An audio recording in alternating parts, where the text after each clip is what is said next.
નમસ્કાર, ગુજરાત 18 લાઈવમાં આપનું સ્વાગત છે। વડોદરામાં આંતરરાષ્ટ્રીય પતંગ મહોત્સવ યોજવા બાબતે ડોક્ટર હેમાંગ જોશીની પ્રતિક્રિયા। નવલખી ખાતે દર વર્ષે યોજાતો આંતરરાષ્ટ્રીય પતંગ ફેસ્ટિવલમાં વડોદરાની આ વર્ષે બાદબાકી થતા ડોક્ટર હેમાંગ જોશીએ ગુજરાત ટુરિઝમને લખ્યો પત્ર। આંતરરાષ્ટ્રીય પતંગ ફેસ્ટિવલ આ વર્ષે વડોદરામાં આયોજન હવે પતંગ રસિકોમાં માટે ખુશીના સમાચાર સમાવે છે કે હવે વડોદરા ખાતે પણ કાઇટ ફેસ્ટિવલ યોજાશે। તેઓ ગુજરાત પ્રદેશ યુવા મોરચાના પ્રમુખ અને વડોદરા શહેર સાંસદ ડોક્ટર હેમાંગ જોશીએ પ્રતિક્રિયા આપી હતી। ગઈકાલે આપના જાગૃત મીડિયા તથા ઘણા બધા પતંગ રસિકોના માધ્યમથી મારી પાસે આ રજૂઆત આવી હતી કે વડોદરાની અંદર વર્ષોથી યોજાતો કાઇટ ફેસ્ટિવલ કે જે સરકારશ્રી દ્વારા એમના સહયોગથી આ કાઇટ ફેસ્ટિવલ યોજાતો હોય છે, એ કાઇટ ફેસ્ટિવલની અંદર આ વખતના જેટલા પણ લોકેશન છે એમાં વડોદરાને બાકાત રાખવામાં આવ્યું છે। આ બાબતે મેં વિભાગને જાણ કરી અને એમની સાથે ટેલિફોનિક ચર્ચા કરી અને જે ઉચ્ચ અધિકારીશ્રીઓ છે તેમના સહયોગથી મેં એમને કહ્યું કે વડોદરા એક એવી સંસ્કારી નગરી છે, સાથે સાથે ઉત્સવોની પણ નગરી છે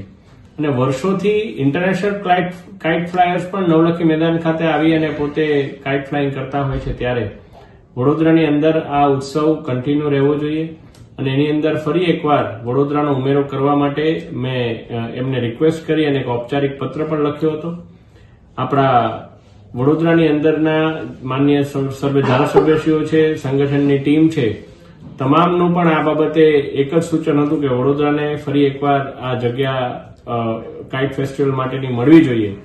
અને હમણાં જ મને એક મૌખિક સૂચના સરકારશ્રી તરફથી આવી છે કે વડોદરાની અંદર કાઇટ ફેસ્ટિવલ યોજાશે અને એના માટે સ્થાનિક વહીવટી તંત્ર સાથે સંકલન કરવાનું આપણા ગુજરાત ટુરિઝમના જે સરકારશ્રીનું મુખ્ય મથક છે ગાંધીનગર, ત્યાંથી સંકલનની શરૂઆત પણ થઈ ગઈ છે। એટલે હવે સ્થાનિક વહીવટી તંત્ર માન્ય કલેક્ટરશ્રી, માન્ય કમિશનરશ્રી સાથે સંકલન કરીને વડોદરાની અંદર પણ કાઇટ ફેસ્ટિવલ માટેની નવી તારીખ જાહેર કરવામાં આવશે અને વડોદરાના તમામ જે પતંગ રસિકો છે એમને આ કાઇટ ફ્લાઇંગ માટેની એક જે તક એમને લાગતું હતું કે તક જતી રહી, પરંતુ મને વિશ્વાસ હતો આપણી આદરણીય મુખ્યમંત્રી શ્રી ભૂપેન્દ્રભાઈ પટેલજી અને નાયબ મુખ્યમંત્રી શ્રી હર્ષભાઈ સંઘવીજીની સરકાર પર કે આ બાબતે વડોદરાની રજૂઆત તેઓ માન્ય રાખશે અને થયું પણ એવું જ। આપણી જે કંઈ પણ માંગણી હતી એનો સુખદ અંત આવ્યો છે અને વડોદરાની અંદર કાઇટ ફેસ્ટિવલ યોજાવાનો છે।